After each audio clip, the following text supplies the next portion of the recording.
Welcome to This Week in Money. I'm Jim Goddard. Today, Ross Clark from ChartsandMarkets.com runs down the major markets. The U.S. has suffered its second biggest banking failure ever, and Ross takes a look at how that's affected the markets, the U.S. dollar, and precious metals. Founder of Armstrong Economics, Martin Armstrong, gives us his take on neocons, the push for global warfare, digital currencies, and how Bitcoin might have been a CIA setup. Longtime BC broker Victor Adair checks out our banking system following the collapse of Silicon Valley Bank, interest rates, crude, and gold. We'll talk to Ross Clark right after this.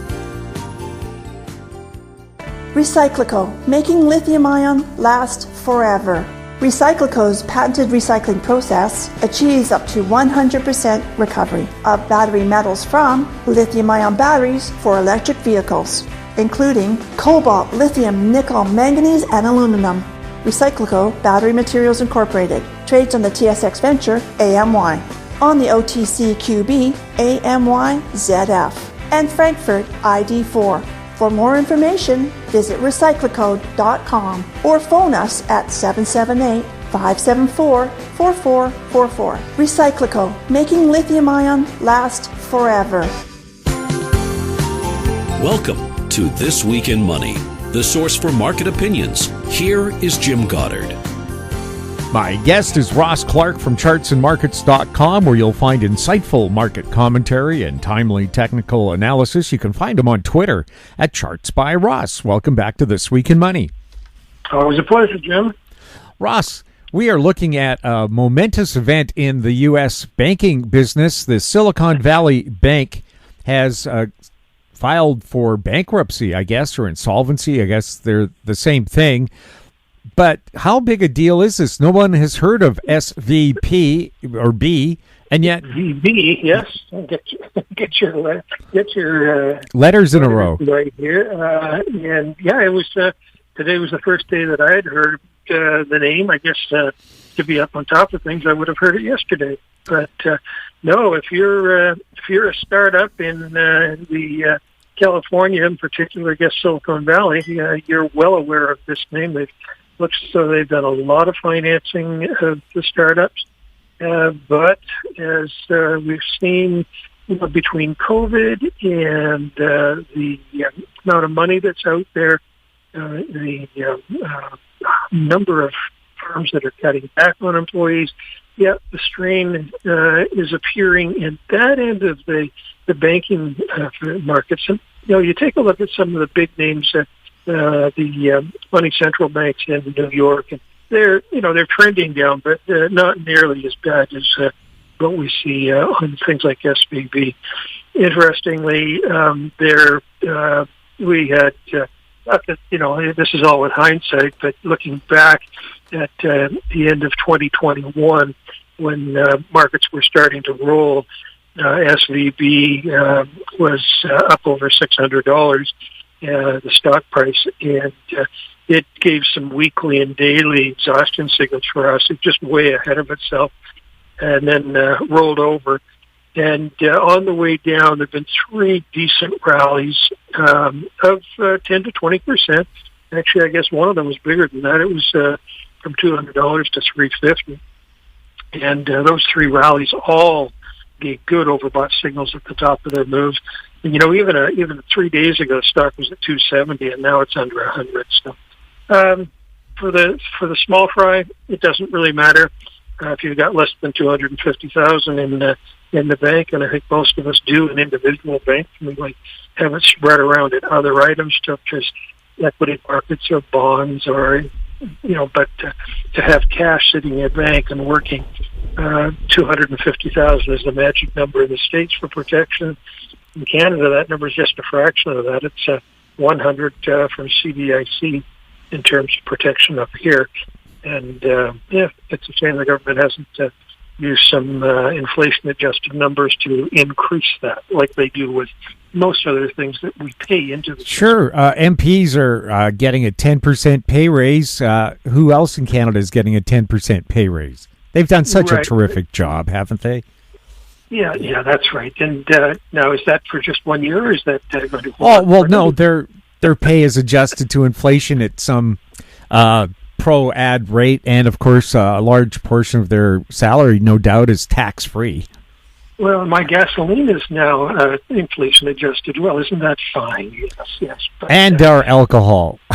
The alcohol, that's another one in there, and luckily I don't do that. But the smoking is another one where I'm sure that they're taking a big bite out of that. So anything that has to do with sin.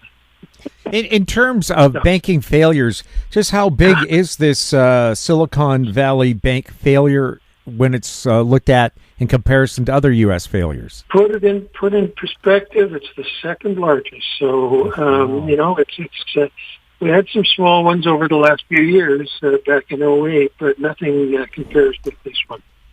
So the impact. There was a flight to quality happened with a lot of stuff. The bond markets had a big move on the long end. Even on the 10-year, the rate 3 days ago was 4%. It's now down to 3.7%. The curve, and this is interesting, we take a look at the yield curve. The difference between the 2-year yield and the 10-year yield has been moving just steadily up in the channel for the last year. Got to the top end of that channel and overbought just a few days ago. And every time we've seen it get up like this, it's had a correction. And the impact has been that as when you get that overbought in the curve, then you look over to the equity market to see what's happening. And in terms of the S&P, the first week with a lower low becomes a catalyst then for pretty good drop, anywhere from 4% on the minimum to as much as 10 or 15% over the next 3 to 8 weeks. So this week, you say we got the signal on the curve, and the S&P managed to break and take out not only last week's lows, but the lows the last few weeks. So that signal is placed, which then becomes an outright sell for the S&P for traders. And so as I say, 3 to 8 weeks probably in terms of a correction. This would be then the biggest move that we've seen this year if that comes to pass. What's going on with the U.S. and Canadian dollars? U.S. dollar early in the week got a big punch on the upside with talk of from Powell in terms of interest rates might stay longer, steady and higher for longer. So U.S. dollar got a nice little bump. The index had gone from about 103, call it 104 a minute, all the way up to 106 very, very quickly. Reversed back down a little bit at the end of the week, but the trend in the dollar has been up now since the better part of this year. January 31st, February 1st was the low. Been trending up, and that then with that move in terms of interest rates on the U.S. curve, Canadian dollar just ends up getting hit. We had a week here, we're down to 72.30. Bad week. We were up. We were up a full cent above this week ago. So that move in rates on the U.S. side is definitely having an impact on the Canadian dollar. What's happening with crude? Crude hard break in the early part of the week, but no follow through at the end. So it's stuck still in that trading range that we've been into since the 1st of December. Bottom end 73.5. This week's low was at 74 and change. Top end still up at the 82 for the major resistance, maybe 81 on a minor resistance level. But it's not giving any clues as of right now where it's going. If we spend the month here, and this is only the second week of the month, if we spend the month down, then we'll get a nice sequential 9 signal on the monthly chart, and that could be enough to give us a pretty good rally. But we need patience on this one. We have to wait for the next maybe 3 or 4 weeks before we've got any kind of a catalyst that would show up from that perspective. Much happening with gold? The precious metals got hit with that rise to the dollar index. Interestingly, the gold is still working off that big rally that it had since November when it was down around 1620. So we had a rally from 1620 up to 1980-ish, way over a bottom up there and in need of a good correction.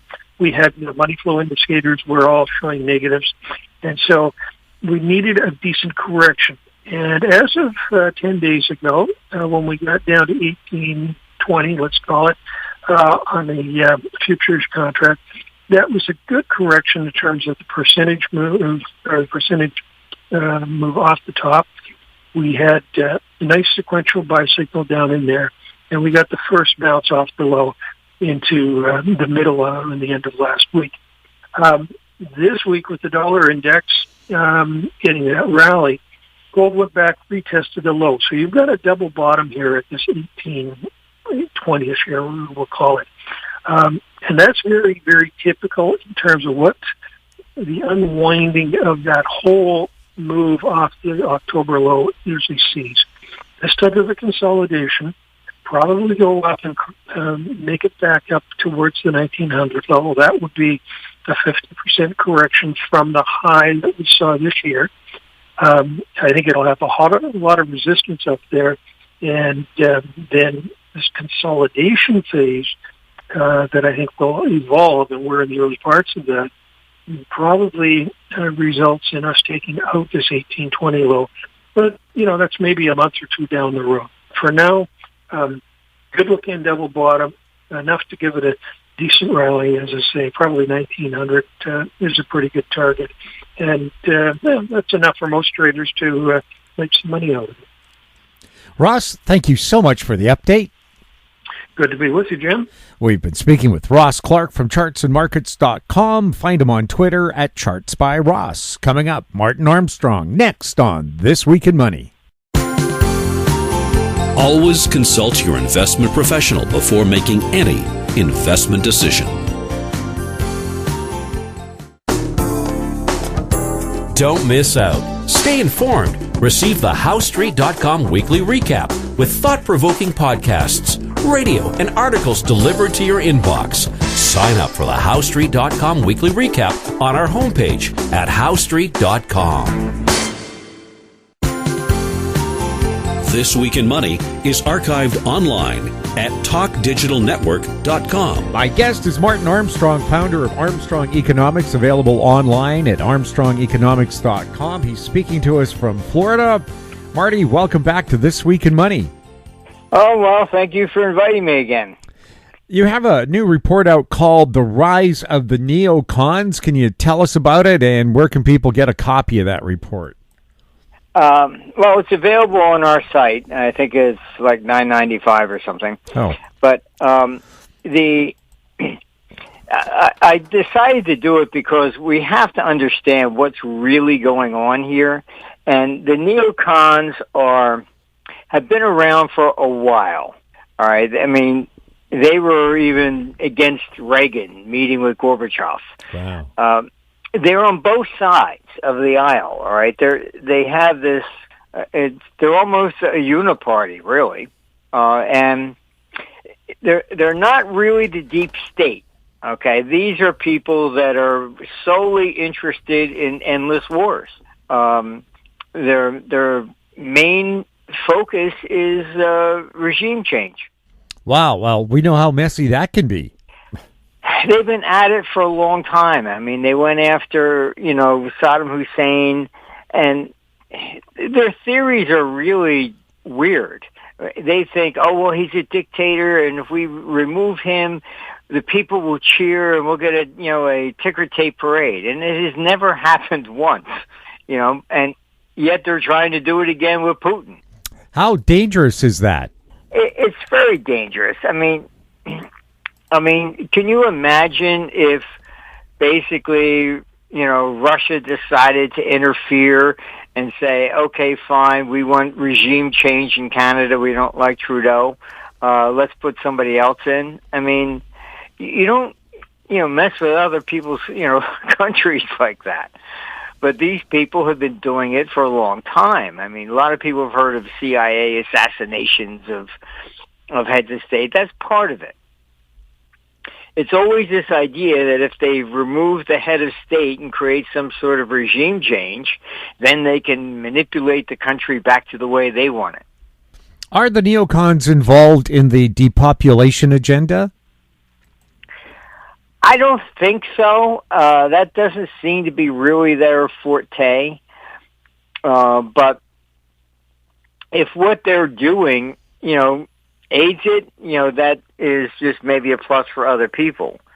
But, they're more interested in actually controlling the world. In all honesty, when communism fell in '89 in both China and Russia, that didn't change anything for them. I mean, to them, they were still the enemy. The days of communism of Khrushchev, where it was back then, they were trying to sell their economic philosophies to the world. That's why he said, we will bury you. It was this idea that the social worker will rise up and overthrow everybody else. And, that failed. But still, the neocons have kept that same hatred towards, Russia and China as if they were really trying to do that still. And they're not. So just, again, how long have these neocons been around? Oh, they go back quite a ways. Even during Ronald Reagan's regime, they were against him meeting with Gorbachev.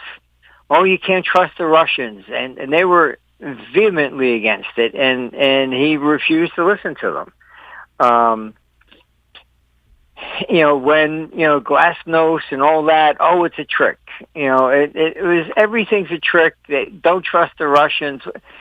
They never take anything at face value, ever. We're back to the same thing. I mean, they demonize Putin, and they try and make it sound as if you remove Putin, then the world would be okay. That's the same strategy they used with Saddam Hussein, the same thing they tried to justify going into Syria.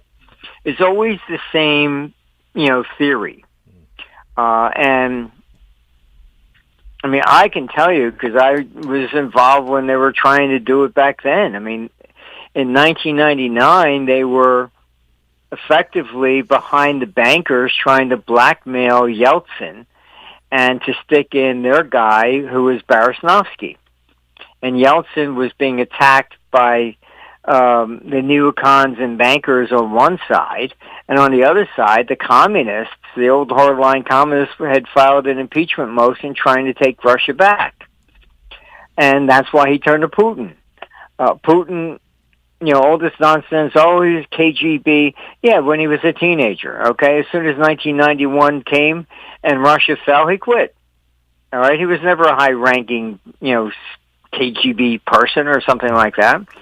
He wasn't a communist, and he was for capitalism. And that's why Yeltsin chose him. And I've got all the declassified documents from the Clinton administration. And they were talking about it. Oh, he's really smart. Okay, good. He'll keep the same policies going. I mean, this was everything was basically in the Clinton documents. And but the neocons, they say, oh, well, Putin wants to reconquer, Europe. Okay, he's been there 30 years. How come he's never done it since then? It's the neocons have pushed NATO right up to the border of Russia. It's the neocons who always want the war. I mean, if you ask the Canadian people, American people, Russian people, Chinese people, do you want to go to war? They're all going to say no. Wars are created by the elite, not by the average person on the street. And, that's the sad thing. I mean, that's why, I'm against they call them democracies, but we don't live in a democracy. We live in republics. And in a republic, that guy just makes a decision for you. All right? He's supposed to be representing you. But, in a real democracy, we should have the right to vote. Do you want to go to war with Russia? Yes or no? And I think you'd find that overwhelming people are going to say no. The same way in Russia. I mean, the average guy on the street is not interested in all this stuff. What would the psychological profile be of a neocon? I don't know. Honestly, they seem to be just paranoid. They can't sleep at night without an enemy. They always want war, and everything they do is just focused on that. In the Middle East, the theory was that, well, if we overthrow all these dictators, then we put in democracy and Israel will be safe. I mean, I don't know where they, maybe they were smoking too much when they were in school, I don't know, or doing drugs. But these theories that they have are just completely nuts. But they have been there and they have caused so much havoc. I mean, Ron Paul said for 30 years these people have been creating endless wars and have never been held accountable for anything. Well, they don't win either. Vietnam, billions spent, tens of thousands of lives lost, didn't win. Afghanistan, thousands of lives lost. Now it's trillions of dollars spent, didn't win. And it's for... All right, fine. If you defeat Russia, what does that really do for the average person in Canada or the United States? Nothing. Absolutely nothing. Nothing. This is like them playing war games with, and just drunk with power. I mean, honestly, they're a danger to us because they will then draft our children or whatever, and I mean, in Ukraine, just look at it. They're drafting 16-year-old, even girls, up to 60-year-old guys. I mean, this is insane. It's completely insane. Pi Day, March 14th this week. Happy Pi Day. Pi Day followed by the Ides of March on the 15th. Could we see market surprises coming up?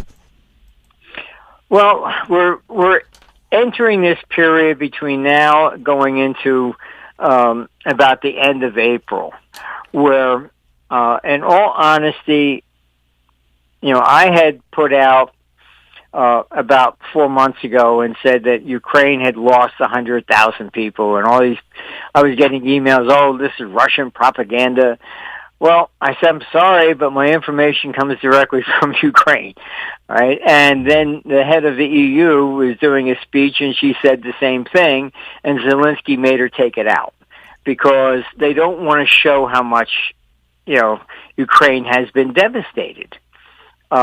It would stop the money flow, and he thinks that the morale might, decline or whatever, but the same sources I had that were saying 100,000 is now up to 250,000, and 35,000 are missing.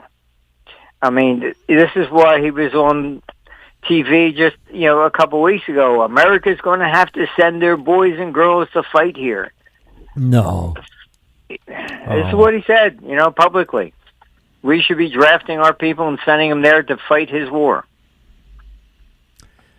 When we last spoke, you had posted a real inflation rate of 32% for 2022. How's the real rate of inflation doing so far this year? It's still running about the same. It's running around 34%, but the shortages are getting worse. I mean, I even just went to the store just, yesterday, and there were no eggs left. Milk was mostly gone. I mean, I've never seen that, honestly, in a long time. I mean, not since the 70s. They don't understand. When they shut down everybody with COVID, you shut down the truckers. All right, I had, guys that had farms, and one of them sent me an email saying he had to kill 30,000 chickens because he couldn't get them to market. I myself had ordered a refrigerator, and all delayed. I said, what's the problem? They said, well, the chips come from Thailand. I mean,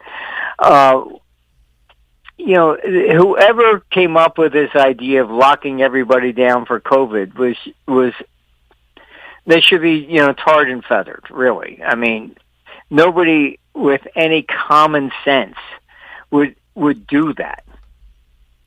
I mean, we're not talking about the Black Plague here. Right. I know plenty of people that had, COVID. I myself was tested 5 times negative. My daughter says, well, you got to go. So I went she had me go to Tampa Hospital, and I said, look, I don't have COVID. I've been tested 5 times, all negative. And the head of pulmonary at Tampa Hospital said to me, I swear to God, he said to me, yeah, but the tests are invalid. We still think you had it. I said, okay, fine, thank you. I mean, what are you going to do? Well, and when you talk about supply chains here, where I live in Vancouver, I'm across from a container port. There are days where there are no container ships, and the ones that are coming in are much smaller than the ships I used to see 3 years ago. So it seems to me this isn't the Baltic Dry Index. Don't take this as a statistic, but just eyeballing, I'm seeing a port that used to be super busy, not busy at all. Yeah, this is crazy. I mean, China locked down. Shanghai is one of the biggest ports in the world. That was shut down. I mean, honestly, with what was China doing, was that deliberate to create the inflation in the West?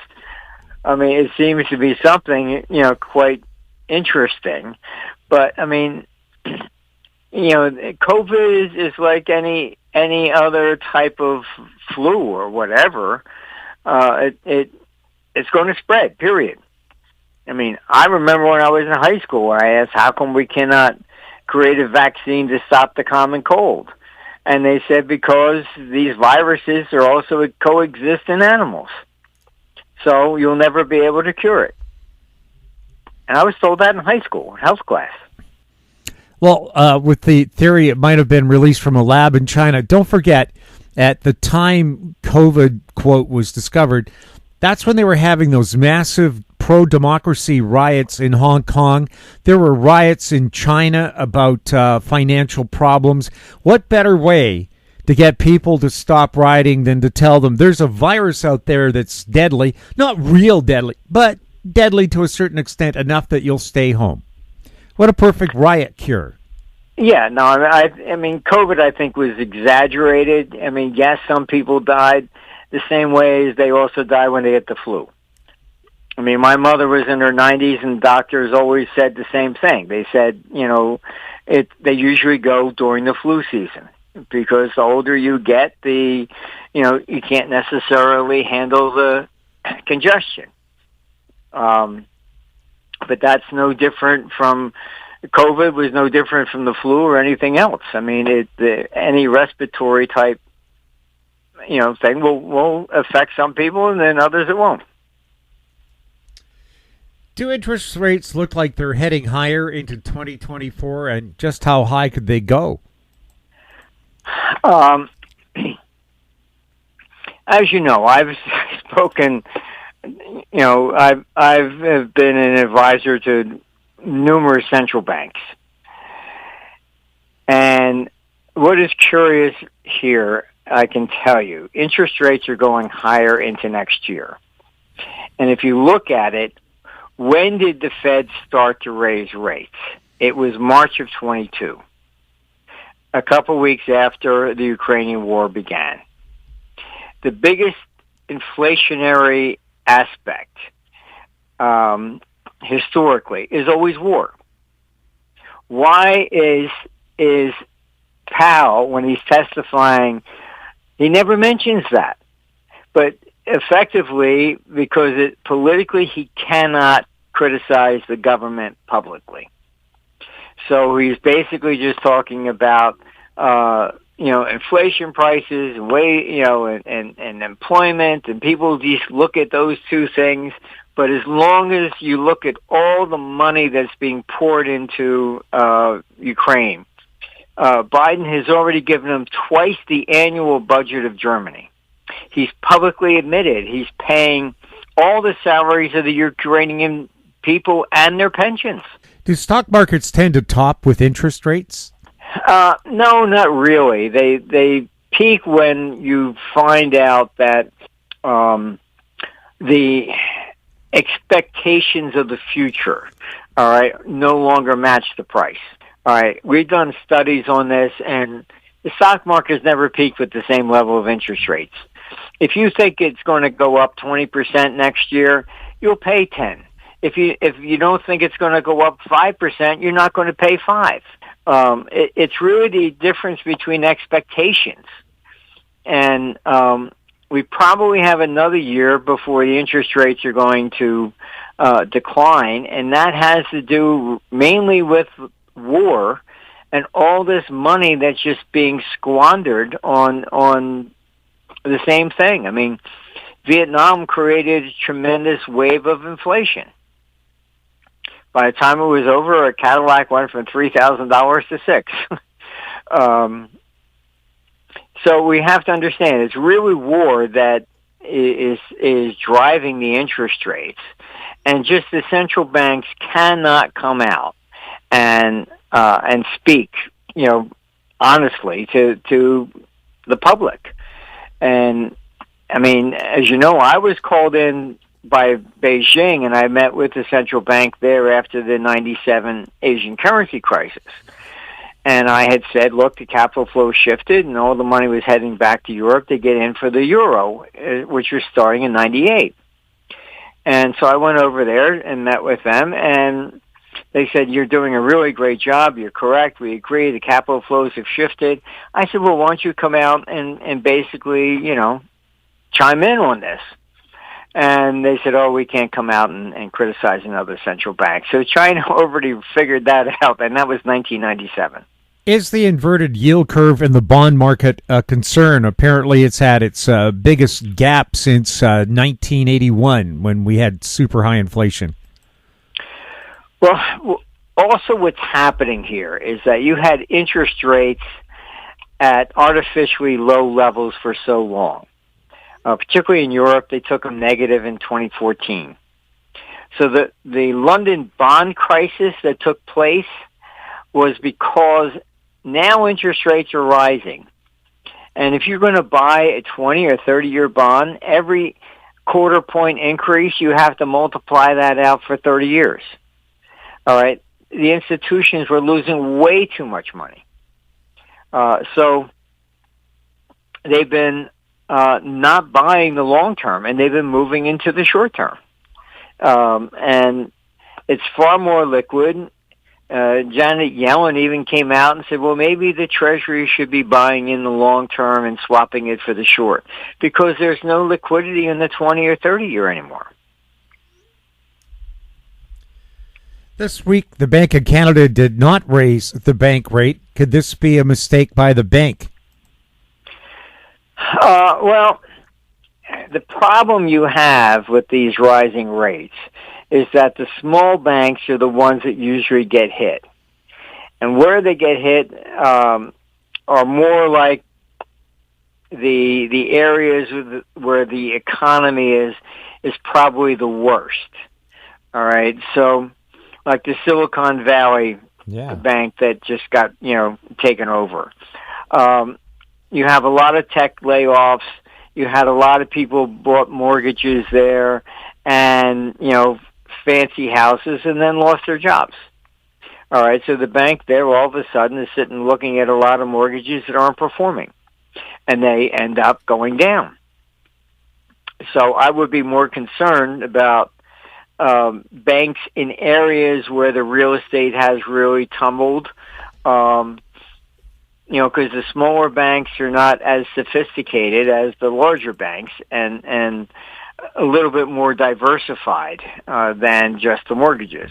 The smaller ones tended to have been looking at the mortgages, and that's what their portfolios are.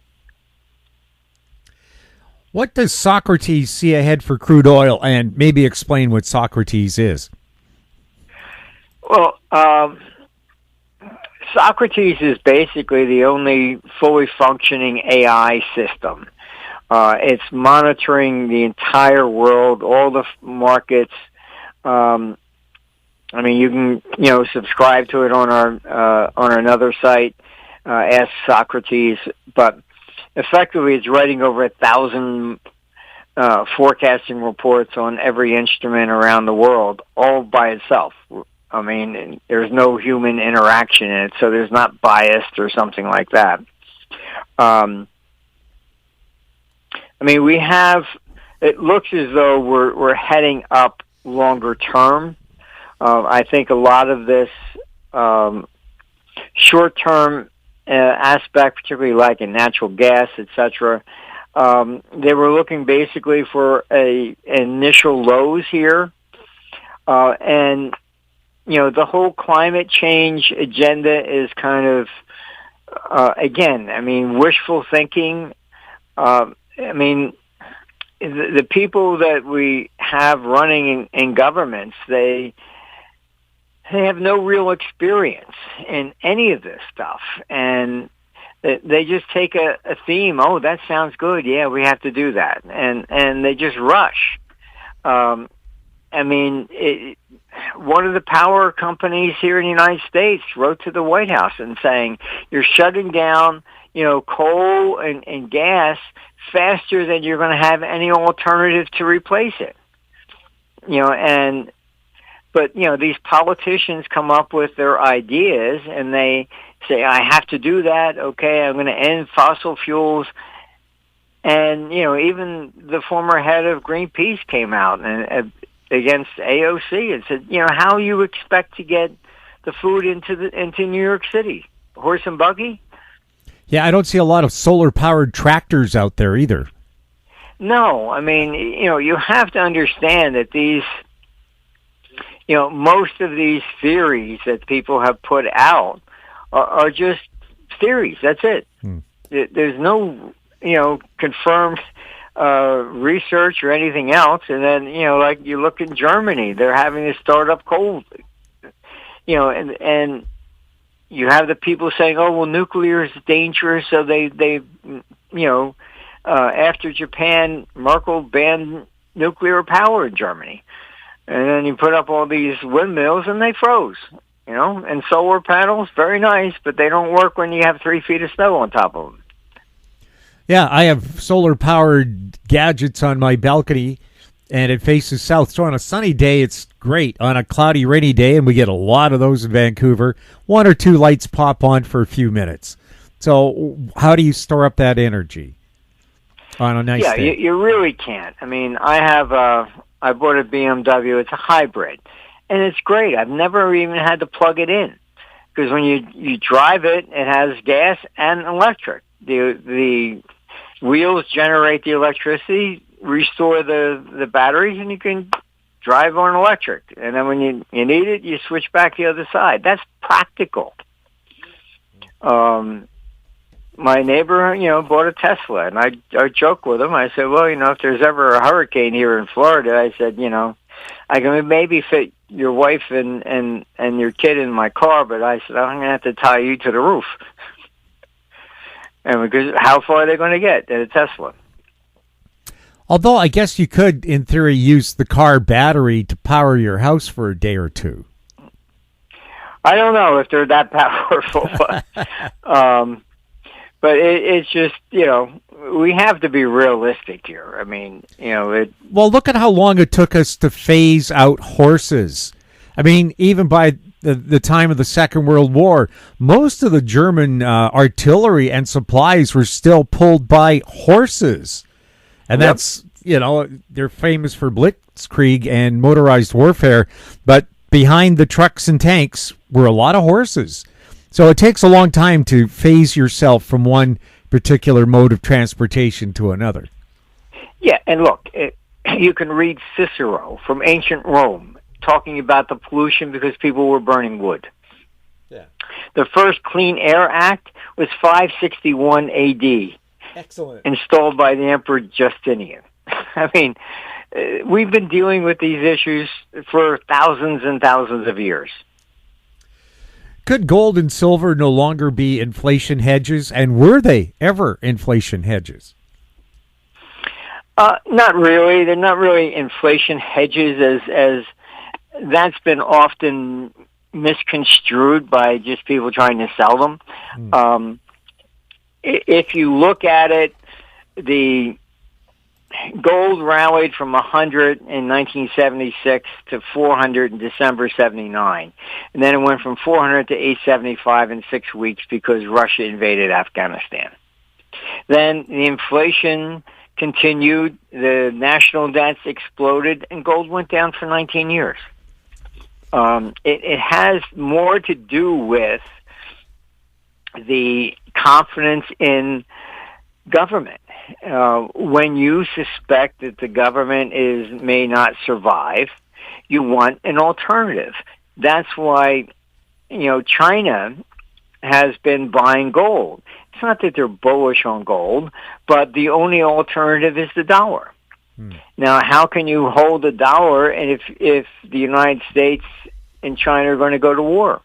You then don't fund your adversary. So they've been selling off U.S. Treasuries, and that also helps to push the interest rates higher into next year. And they've been switching to gold, but it doesn't mean that they're buying gold because we think it's going to go up. They're trying to diversify. They can't own euro, and the other one is the dollar. What is Socrates seeing ahead for real estate? In the real draconian places, primarily where you saw the worst of COVID restrictions and highest taxes, real estate's still going down. That's going to continue down.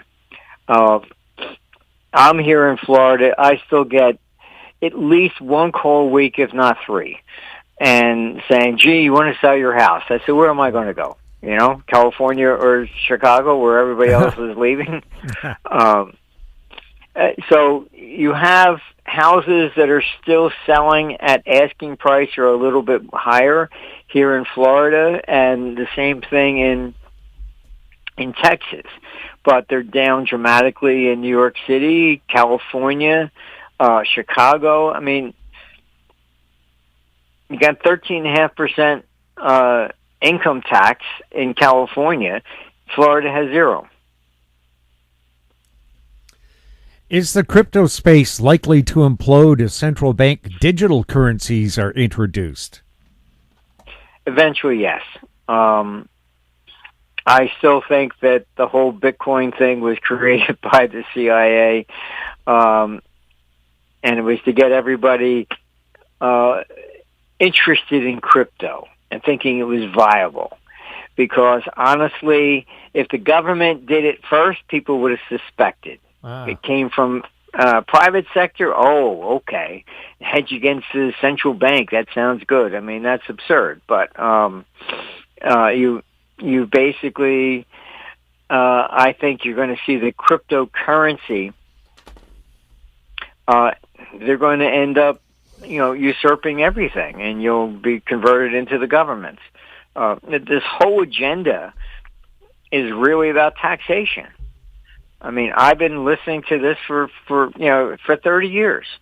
The way that they view things is that they would not have a deficit if we all paid our taxes.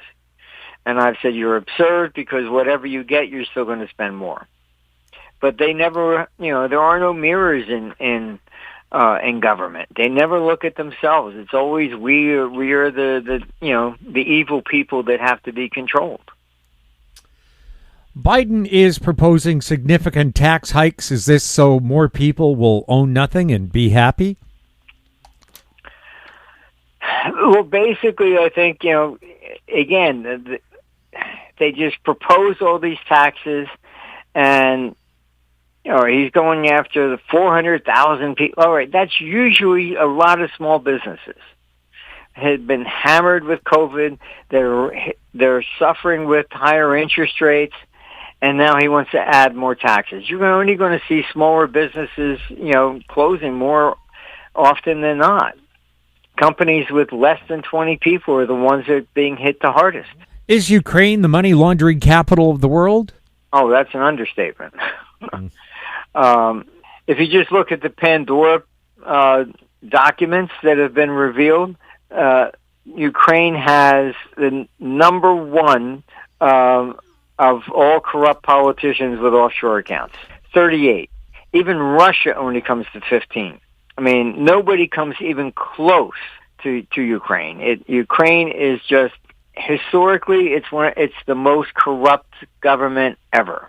I mean, I was asked by them to do some work several years ago. And, we can do this. I said, look, I'm sorry. I'm not interested. Thank you very much. Goodbye. I don't need, shenanigans this way and that way or whatever. I said, it's straight up business. Otherwise, forget it. Do you think the digital ID push will be successful? I sure hope not. But it will probably be more successful in Europe than in the United States. But they definitely want to do this, and that is they're deeply concerned about civil unrest. And maybe they're watching our models. I know they always have. And the way that they intend to stop the civil unrest is by doing the digital IDs and then prevent you from moving. What are you hearing on 15-minute cities? Not much yet, really. But again, I think you're looking at this whole situation where we're in the final stages, I think, of watching governments decline. And that is really the inevitable conclusion of where we're at. They have gone outside of just about everything, and it's not going to be sustainable. It's just not. We have to look at these things from a real practical standpoint, and it's just crazy. I know a lot of people are looking at this 15-minute city thing as positive, but it's I don't know. It's part of the same agenda of COVID, and what I think they really wanted to do was prevent people from going to work and making everybody go virtual. To save the climate, so you're not driving, you're not commuting, things of this nature. And I think that's what you're really looking at. Who do you think is currently winning, the globalists or the freedom fighters? Globalists right now. But, you have to understand, neocons are behind this. They have effectively infiltrated Europe as well. And then you have, Klaus Schwab out there as well. So, it's all about the same agenda, really. And I think we're looking at, in the end, we're looking at probably 2032, where we're looking at a completely new form of government coming at that point. Does World War III look inevitable? Unfortunately, yes. You also have to understand that governments need to default on their debts. This whole thing is just not working. Raising the interest rates, the debts are going to accelerate dramatically just from interest expenditures. We're looking at interest expenditures in the United States may even come to $1 trillion. It was dramatic when we had $1 trillion budget. Now we're talking about $1 trillion interest payments annually. This is not sustainable. They know that. So I believe that the whole agenda here is for World War III, and this is why they're they support the neocons against Russia, and then they will default on their debts the same way after World War II. And they're talking, behind the curtain already of a new Bretton Woods, and that's where the whole idea of this digital currency comes into play. They'll outlaw paper currency, and the IMF already has a prototype of their digital currency, and they want to replace the U.S. dollar as the world's reserve currency, and it will be digital. Now, one of the problems with digital is here in Canada, one of the three major cell networks went down for several days.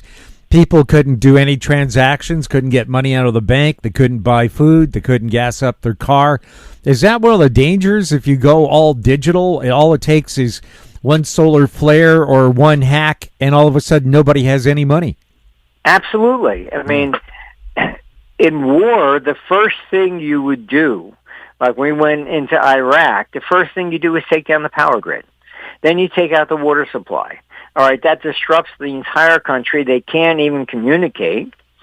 And, I mean, all they have to do is, take basically 4 strikes to take out the power grid, and then what?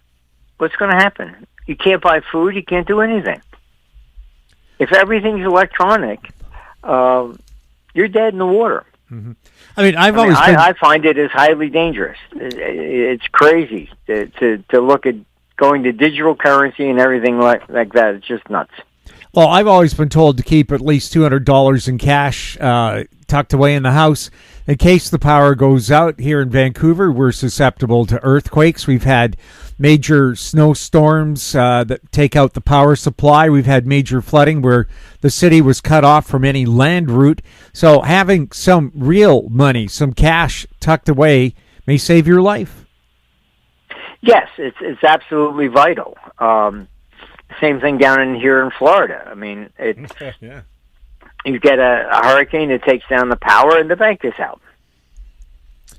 From the outside looking in, what are your latest thoughts on Prime Minister Justin Trudeau? Well, I think, he just keeps getting new pairs of socks to distract everybody. But, and talking about a ministry of truth and all this, I mean, look, he's basically a Schwab, disciple. And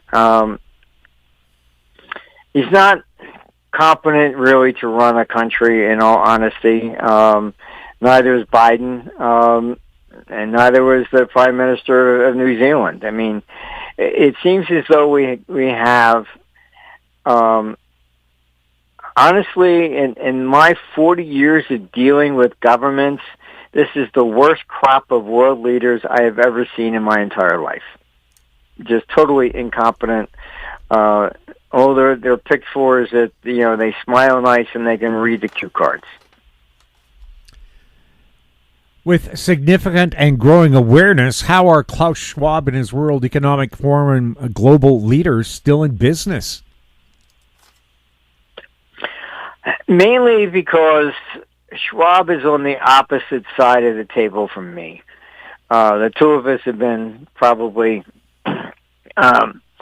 going back and forth against each other for a long time. I mean, Nigel Farage came and spoke at our conference in Rome, and so he said, "Gee, how come you're here?" He says, "Of course I'm going to be here." He says, "Marty's the alternative to Davos." It's basically, that's the way it is.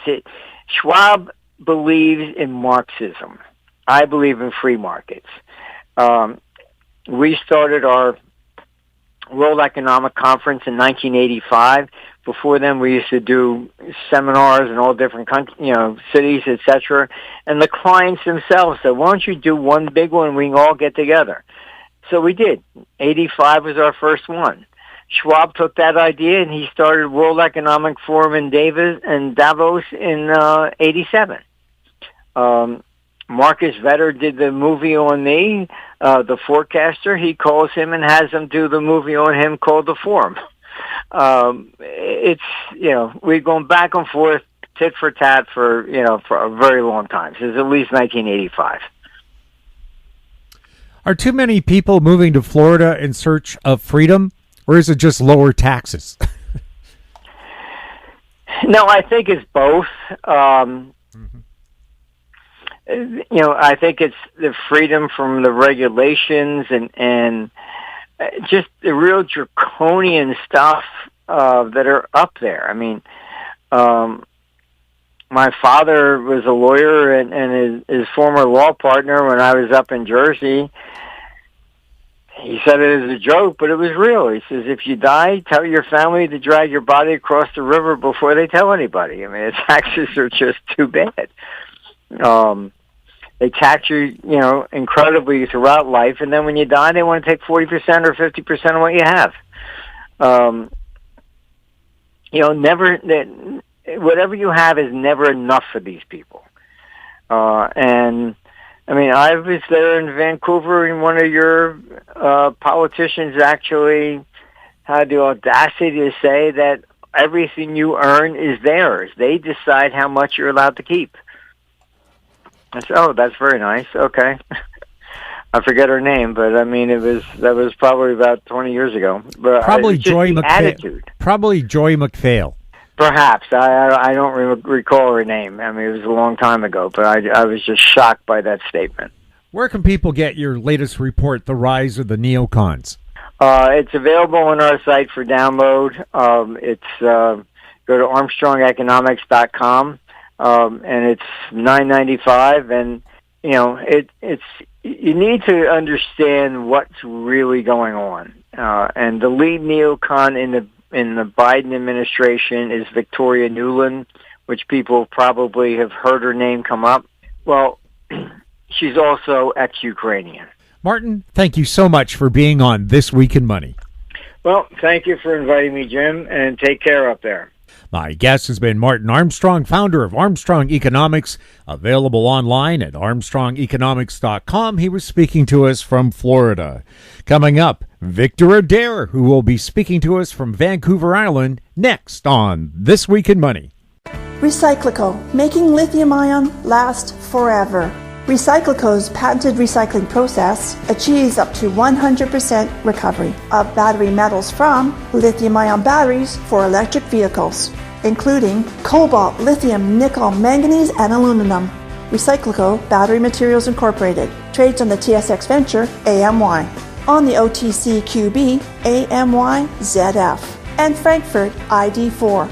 For more information, visit recyclico.com or phone us at 778-574-4444. Recyclico, making lithium-ion last forever. This Week in Money is archived online at talkdigitalnetwork.com.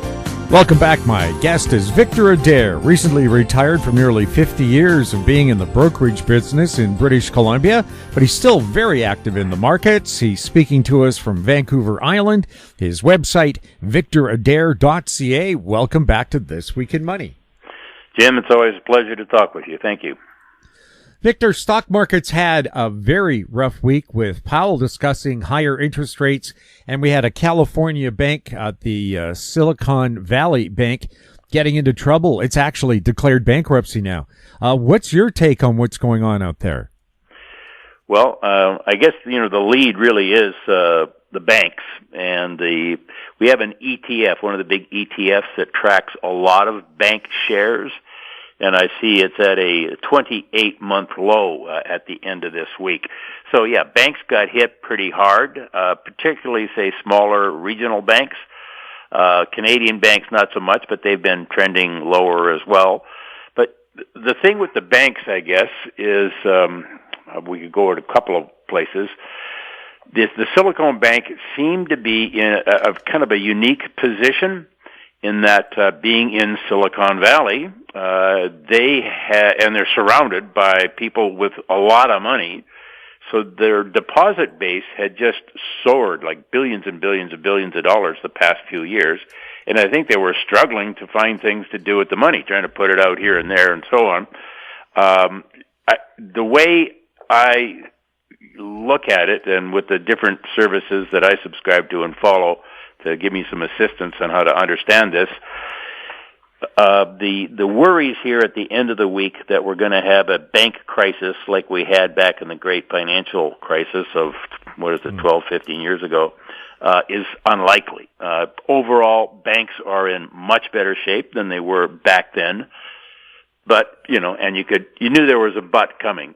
We've had more than a decade of really low interest rates. And for instance, in the case of Silicon Valley Bank, they were taking in deposits and not having to pay much money for that. So like a lot of people in a lot of ways in a lot of places, when money is cheap, you make lousy or poor investments sometimes. And I think maybe that's what the markets are worried about over and above, say, contagion, which it means, if somebody catches measles in one place and after a short while, everybody in the neighborhood's got measles. So if the banks have a problem, you've got this contagion risk. So yeah, we had a couple of things happen this week, just to back up a bit. Let's say at the end of last week, looking forward to this week, everybody thought the big deal was going to be the employment reports in Canada and the United States on Friday. It turned out those employment reports showed a stronger than expected report. In other words, more people working than expected, although there were some other aspects of them that weren't all that strong. But basically, the importance or the significance of the employment reports is just overshadowed by essentially two things. The whole worries here about the banks, and then earlier this week we had Chairman Powell speaking at his regularly scheduled reporting, testifying, I guess, to Congress, both the Senate and the House. And to get right to the nub of things, he was more hawkish than the markets had been expecting. They were kind of thinking, okay, he'll sing the same old song that he's been singing and we'll be fine, and therefore we can look to the unemployment number, because the Fed's, I think, been very, very focused on how the labor market is so strong, and that's a significant contributor, directly and indirectly, to inflation levels, which they're trying to control. But Powell surprised markets. I mean, as I say, not to put too fine a point on it, but he just basically said, there's a good chance we're going to take interest rates higher and keep them higher for longer than what we previously thought. So the stock market made its high for the week, the first hour or two on Monday morning, and made its low for the week, the last couple of hours on Friday. And it was just a hard down week. From a technical perspective, it was what we would call a weekly key reversal, in that the stock market, the stock indices, I should say, traded above the highs that they made last week, traded below the lows they made last week, and closed below the lows of last week. I think we had the Dow, for instance, at about a 5-month low. So weakness across the board, and if I could sum it up, I think the psychology of the market going into the Friday close was better safe than sorry. If things get worse over the weekend or we get more of this worrying about banks, the stocks will open lower on Monday. So I think there was some sort of get me out kind of selling at the end of the week. The U.S. dollar index hit a 20-year high last September, then fell about 12% to make a low in early Feb, and has been trending higher. What's your view on the U.S. buck? Well, I think that goes very much to interest rates, which we started to touch on here. Interest rates have really been all about the Fed, and the Fed is its obsession, as it were, with inflation, and not only the Fed but the other major central banks. The Fed has pushed up short-term interest rates so much that we have what we call an inverted yield curve, where short-term rates are higher than long-term rates. I think the 2-year right now is trading at about, at the highs this week was trading at about 5.07%, and that would be a full percentage point or more, about 1.1% more than what the 10-year note was trading at. So that's an unusual situation to have short-term money yields so much higher than longer term. And that's really been a function of the Fed being committed to fighting inflation, pushing up interest rates, and, not getting, I think, the results they were hoping they would get as soon as they were going to get them, although, everybody lives on hope that things will get better as we go along here. So the interest rate play, or what's happening there, especially with what happened with Powell this week, has an impact on all the other markets. I'd say the interest rate markets kind of determine the big picture of where other markets are going to go, whether it's the stock market or the U.S. dollar. So, coming to the U.S. dollar, we had the U.S. dollar index at the end of September last year trade at a 20-year high. It had just had a tremendous run for the past year up to that point, probably the biggest or strongest one-year run we've seen in the U.S. dollar index since maybe the 1980s. It was a big move, and a lot of that was predicated on the Fed is going to be more aggressive or more hawkish than other central banks, so capital was coming to America for the advantages of higher interest rates. And, to repeat myself, capital comes to America for safety and opportunity. The other thing, of course, throughout the last year, a good part of last year anyway, was the war in the Ukraine, and I think that drove some capital in favor of the U.S. dollar. So at a 20-year high in September, the U.S. dollar probably got ahead of itself. It had run too far too fast. We had a correction. It gave back, let's say, about half of the gains that it had on the big run-up. We traded back to, let's say we came back down about 12-14%. We made what I've called on my website, on my blog, a key turn date on the 2nd of February. The U.S. dollar made a low there, and for most of the month of February, the U.S. dollar was climbing against other currencies. And again, it came down to interest rates, with just the Fed appearing to be more hawkish than other central banks on interest rates, and that filtered through to a stronger U.S. dollar. Where do we go from here, of course, is really what you want to know. With interest rates, regular listeners, I guess, will know that for most of the past 2 years, I've had a bullish attitude on the U.S. dollar. I've been right about that, but I'm not bragging about it. It's just, that's kind of how it's worked out. I did feel as though a correction was overdue as we got into September, and, we did finally get one in October, November, December. I remain generally bullish of the U.S. dollar. I think that, and here it's not that the U.S. dollar is so wonderful, it's just that it's better than the other currencies, which are, if the U.S. dollar is awful, if you're of that view, printed paper and all that sort of thing, certainly it's losing its purchasing power, but other currencies in the world, fiat currencies that is, are worse. So I'm going to remain generally bullish on the U.S. dollar, but from short-term trading points of view, I'll go against that from time to time. Mm-hmm. Now, getting back to interest rates, I know you've written a lot about it on your website. What's your outlook on that? I mean, we have already a split. Canada didn't raise interest rates in the past week, whereas the U.S. Fed's making very strong noises about hikes until forever, it seems. Yeah. My general view, I guess, as I said, with the Fed, it's all about inflation. Mm-hmm. And my thought on inflation is that it's going to be stickier and stay higher than maybe the consensus view. And my basic rationale for that has been labor market. And again, I'll go back to everybody was looking at the unemployment report this Friday was going to be the most important thing. Here's at a really nitty-gritty level how I see it. People know that their cost of living is going up more than the CPI. And people are going to do what they can to try to earn more. So one thing we do see is that people that have been staying in the same job for the last year, and I'm doing this by memory, but they've had their wages increase by about 7%. Whereas people who have jumped ship and gone and got another job have had their wages go up by about 14%. So There is a shortage of labor. Labor's kind of in the driving seat.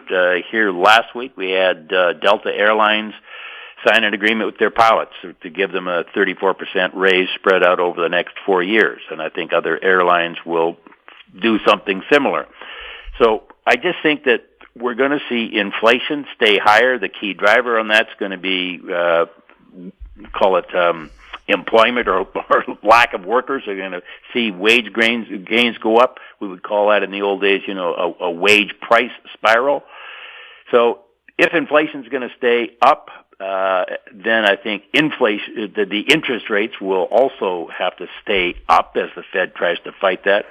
I don't think we're going to go back to a 2% level and stay there. Now, unless, then one of the titles I'm thinking of for what we're doing here is something breaks. And the market has been worried that with the Fed raising rates so aggressively after a decade and a half of ultra low interest rates, people got used to those low interest rates, that their aggressive action will cause something to break, something within the financial system. Now, that's why it's so important we had the banks flare up this week, whether or not it'll be the banking sector or something else. I'm inclined to think, the banks were the last event's problem, and the something that breaks this time will be something else. But it's going to evolve around interest rates being too painful for people who got used to interest rates being really, really low. I don't think we're going to go back to really, really low. The Canadian dollar is down more than 3 cents against the U.S. dollar since early February. Is the loonie taking on water? What's wrong with it? Well, there's a couple of things, certainly, but sorry to sound like a broken record here, but it's interest rates again. The U.S. dollar has been strong against most all currencies, and I'll give you a different example in a moment. But the Canada here is down 3 cents since the key turn date at the beginning of February, and it's the market knows the Bank of Canada is not going to be increasing rates, and since that 2nd of February date, the market's been of the view increasingly that the Fed is going to be aggressive in raising rates. So that's been a problem for Canada. And then just this week, I think we're down about a penny on the Canadian dollar, and this was a risk-off week.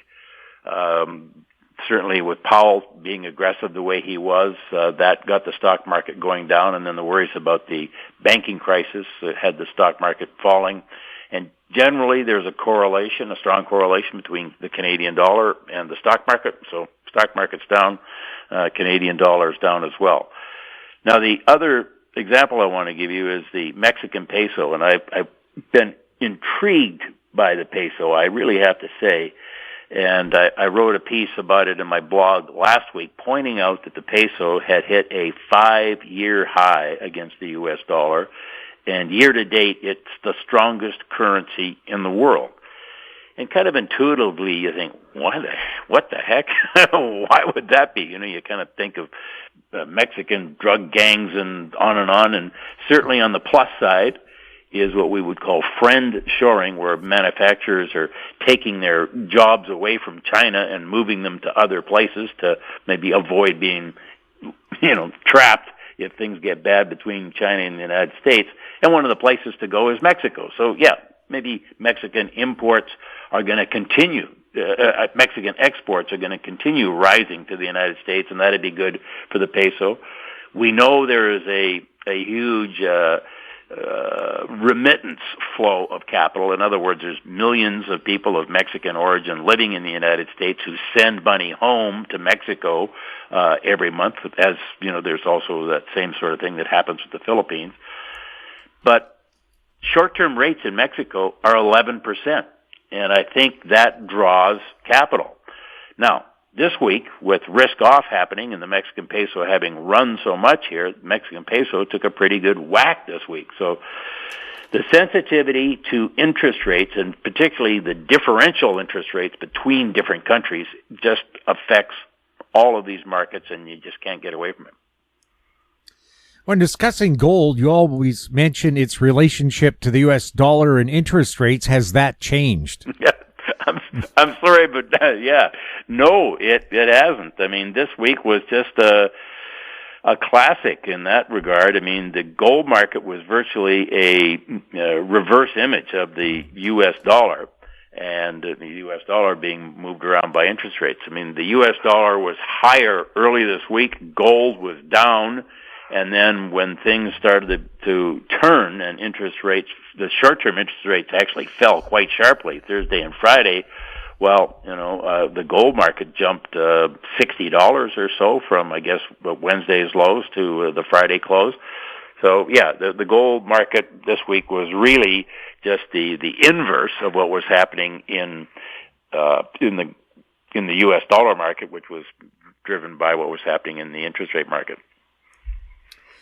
WTI crude has gone sideways for the past few months, while natural gas has fallen more than 50% from November-December levels. What are your thoughts on the energy markets? I think nat gas came down because they had that record warm winter in most of Europe. Yeah, that was certainly a part of it. And natural gas prices in Europe last year, remember, had just gone ballistic, beyond any historical imagination as to where they could have gone, as we had that, and I'll quote this, the existential winter coming up where people were going to freeze to death in the dark. And it turned out that didn't happen. It definitely was, as you say, a much warmer winter than expected in Europe. But also, I mean, the Europeans found alternate sources of supply. Mm-hmm. And I could give you one example. For instance, Pakistan had built a big infrastructure to generate electricity with using natural gas and counting on being able to get natural gas from the Middle East at a pretty decent price. Well, to not be too gentle about it, the Europeans went down to the Middle East and bought everything that wasn't nailed down, brought it back to Europe, and the Pakistanis couldn't get natural gas at a price that made sense to them, so they went out and started burning coal like it was going out of style, as happened in a lot of other developing markets like China and Indonesia. The coal usage around the world hit a record high last year, and it's going to be higher again this year, seems to be the way things are going. So I think that's actually so significant about the energy market. But to get back to specifically WTI, and then the nat gas, the story is, and it's so, makes so much sense, I guess, or so believable, that we're not developing enough sources of supply of WTI or any kind of crude oil. There's just not the money being spent to develop it, CapEx they call that, and you look forward and think, well, gee whiz, even if we have this transition to sustainable energy, there's still going to be a huge and growing demand for fossil fuels. So, the price has got to go up. That's the kind of the bullish argument in a nutshell. And I'm sorry to be, so brief about it, but that's really the big part of it. And yet it's not. I saw a piece the other day I read that proposed that, maybe, the market itself is pricing in a much faster switch over to, let's call it, alternative sources of energy. And from where I sit, the rollout, let's call it, of the sustainable energy to be enough to meet demand is just going to be way in the future. The way I think about it is that when push comes to shove, the economics of people screaming, we're going to do what we need to do. Like, let's say, use the example of, we'll burn coal. That forget this green effect. We're cold here, and we need to turn the lights on. So it would seem that there's just going to be this continued need or demand for fossil fuels, but it's puzzling. I mean, we've been in a range, I'd say, since November on WTI, roughly between $72 and $82, going sideways, so this big bullish story is not playing out. And as a cynical trader, and I think successful traders have to be cynical, you say, gee, a market that seems to have a very bullish story isn't rising. Why is that? So I haven't been trading much in the energy market the past couple of months. I've just been much more focused on the financial markets. Nat gas, nat gas has just come down from fabulously high prices last year. Not only a warm winter in Europe, but also a relatively lower use in the United States this past winter. The LNG export terminal out of Freeport, I think, is going to be back in operation by early May. So the United States will become the world's largest exporter of natural gas. So that may help to keep prices up in the United States. But, we're way down from where we were last year and, not much of a bounce off the recent lows. Now, I know one of the things that gets talked about is Canadian farmers have to pay carbon tax on the fuel that they use, but I wonder if any studies have been done. Could they grow their own biodiesel, grow some canola, crush it up, get the oil out, and then put that in your tractor? You just need some thinner so it runs nice.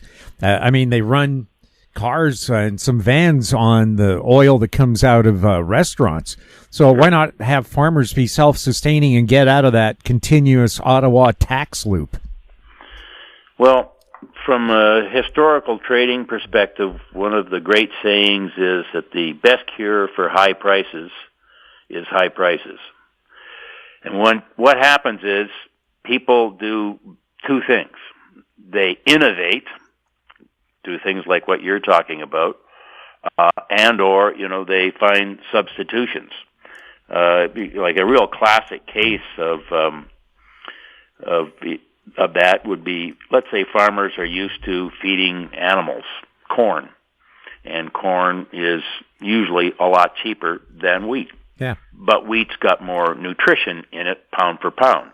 Well, if the price of wheat falls to a low enough level, the farmers will start buying wheat because it's cheaper on a benefit basis, pound for pound, than corn. So you get these arbitrages or innovations or substitutions, and that'll happen all across markets. I just mentioned Pakistan had built this big infrastructure plan to use natural gas. They couldn't use it, so they went and got coal. The thing about coal, as much as call it the green folks hate it, and I understand this, it's just the nastiest stuff that you could burn in terms of, fossil fuels. But you can store it like indefinitely. There's lots of it, and there's lots of it everywhere. So people will, if the natural gas or crude oil or whatever is too expensive, then they'll start burning coal, and they have been. So yeah, the best cure for high prices is high prices. People will innovate or find substitutions. I can't imagine harrows or plows being pulled by Teslas, so farmers will innovate. Hey, maybe we'll get electric tractors. Who knows? There's all kinds of innovations going on. Every time I look at your blog on victoradair.ca, I see a lot of charts. Sometimes it reminds me of a profile of the Rocky Mountains.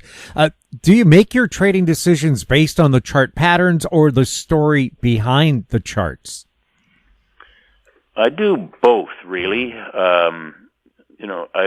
40-some years ago, I was the currency analyst for a big commodity brokerage firm out of New York, and I would have 400 brokers in North America and Europe that I would talk to over what we in those days called a hoot and holler line, where everybody in the different offices could listen kind of on a broadcast line.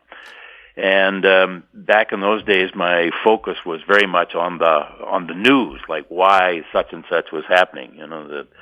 The Deutschmark in those days was moving because the Bundesbank was doing something, and so on and so on. As time has gone by, I can't break that habit of wanting to pay attention to the news to try to figure out why this is happening or that's happening, and I also just find it endlessly fascinating. But when it comes to actually risking my money in the market, I would never put a trade on in a market without looking at the chart. And I might look at a lot of charts. And let me give you an example as to one way I could marry those two things. So, something I did 2 weeks ago. I thought the negativity around the stock market was getting a bit extreme. The stock market had come down and come down and come down, and I was thinking it was overdone for any number of reasons. But I don't want to buy a market that's going straight down. But if I change my time frame, in other words, I'm looking at a daily chart and the market is going down. But if I start looking at shorter term charts, like an hourly chart, and I can see maybe the market has made a low, it's bounced back, dropped but made a higher low and is starting to rally again, I can use that chart pattern to try to pick a bottom. I can use the chart pattern in the hourly charts to try to pick a bottom in the daily charts. So a lot of the trading that I'll do is I'll risk a very little bit of money. I'll take a position where very close to where I'd stop myself out if I'm wrong, and I'll be wrong more often than not with this kind of trading. But if I'm right, the best place to buy a market, right, is at the bottom. Well, and then you'll also have folks who would say, well, don't try to catch a falling piano. It can keep going lower. Well, of course it can. I understand that. But everything, when a turn starts, it starts with a shorter term time frame and then will morph into a longer term time frame. So that's one way that I'll use charts, and I'm always looking at charts. I mean, my computer screen's in front of me here. I've got boards of prices, but the thing that and I'm always looking at that. But when I really want to know what's going on in a market, I'm going to look at different kinds of charts of that market, and particularly charts of that market relative to some other market. For instance, just a while ago I mentioned corn and wheat. Now, I don't trade that, I'll tell you, on any kind of a regular basis, but I understand the substitutability or the arbitrage that can happen between markets. And if something is going on in one market and I think, hey, then if that's happening, this other market should be doing such and such, and it's not, then I really start to dig in and try to find out if there's an opportunity there. So to answer your question, I certainly pay attention to the news and read a lot of analysis. I subscribe to a lot of services, and it's a habit I've been in for 40 years. I'm very comfortable doing that. But when it comes to actually pulling the trigger on a trade, I'm really going to depend on my charts. Victor, thank you so much for chatting with us. Jim, thank you kindly for having me on. It's always fun to talk with you. My guest has been Victor Adair. Check out his website, victoradair.ca. And that wraps up our show for this week. We'd like to thank our guests, Ross Clark, Martin Armstrong, and Victor Adair. And thank you for listening. If you have any questions for the show or our guests, you can send them to info@howstreet.com. I'm Jim Goddard. We'll be back next week with more This Week in Money. Comments made on This Week in Money are an expression of opinion only and should not be construed in any manner whatsoever as recommendations to buy or sell any financial instrument at any time. Archived online at talkdigitalnetwork.com. This Week in Money is a production of Howe Street Media Incorporated. Executive producer is Tom Allen.